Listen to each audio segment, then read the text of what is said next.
কওমি মাদ্রাসা ধ্বংস হয়ে যাবে।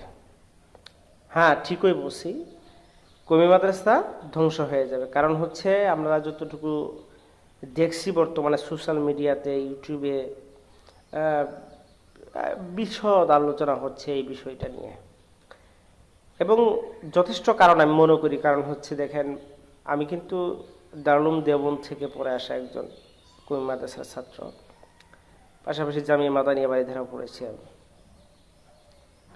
তো যেটা আসলেই প্রাথমিক পর্যায়ে উলামায়ে কেরামের বোঝা দরকার, সেইটা উলামায়ে কেরাম অনেক পরে গিয়ে বুঝে, যার কারণে অনেক সমস্যা হচ্ছে, হবে, এবং সামনে কওমি মাদ্রাসার ভবিষ্যৎ অন্ধকার বলে মনে হচ্ছে। দেখেন, যদি আমি একটু পয়েন্ট বাই পয়েন্ট কথা বলি, তাহলে একটু খেয়াল করে দেখবেন যে আমাদের কওমি মাদ্রাসায় আরবি ছাড়া অন্য কোনো সাবজেক্ট তেমন একটা গুরুত্ব দিয়ে পড়ানো হয় না। আরবি ছাড়া অন্য কোনো সাবজেক্ট তেমনভাবে দক্ষ হয়ে ওঠে না।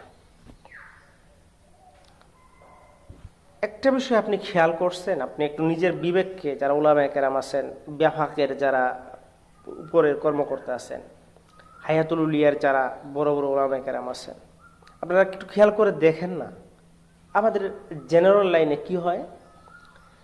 তারা লেখাপড়া করে ইন্টারের পরে, অর্থাৎ এইচএসসির পরে গিয়ে নির্দিষ্ট বিষয়ভিত্তিক একটা বিষয়ভিত্তিক তারা অনার্স করে।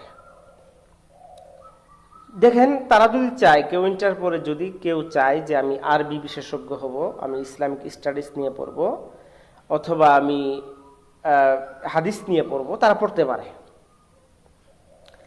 যারা হায়াতুল উলিয়ার কর্মকর্তা আছেন তাদের কাছে আমার প্রশ্ন, ব্যাপকের যারা কর্মকর্তা আছেন তাদের কাছে প্রশ্ন, তারা যদি সব সাবজেক্ট ঠিক রাখার পরেও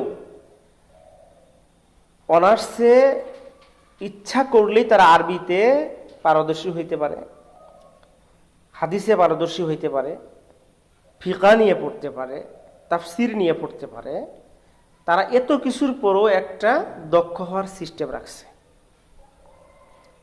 তো আমাদের কওমি লাইনে আরবি বাংলা সব সহ পড়ার পরেও কেন ইঞ্জিনিয়ারিং সিস্টেমটা রাখলাম না? কেন ডাক্তারি লাইনটা রাখলাম না? কেন মেডিকেল লাইনটা কেন রাখলাম না? সায়েন্স কেন রাখলাম না? এইটার জবাব আছে আপনাদের? নাই তো। আর বর্তমানে হাজার হাজার কওমি মাদ্রাসার আলেমদের অবস্থা খুব খারাপ। আপনারা জানবেন না, কারণ আপনারা আকাবির, আপনারা বর্তমানে যে পর্যায়ে আছেন আকাবিরদের পর্যায়ে আছেন। আপনাদের আল্লাহর রহমতে যে হাদিয়া তুহফা আসে, আমাদের প্রায় 1 বছরের বেতনের মতো হাদিয়া আপনারা একদিনে পান। আর অন্যদিকে যারা গ্রামে চাকরি করে, বিশেষ করে অনেক মুয়াজ্জিনের, অনেক ইমাম সাহেবের ঈদ বোনাসটাও পায় না। হ্যাঁ, অনেক ইমাম সাহেবের করুণ অবস্থা, 5-6 হাজার টাকা বেতন।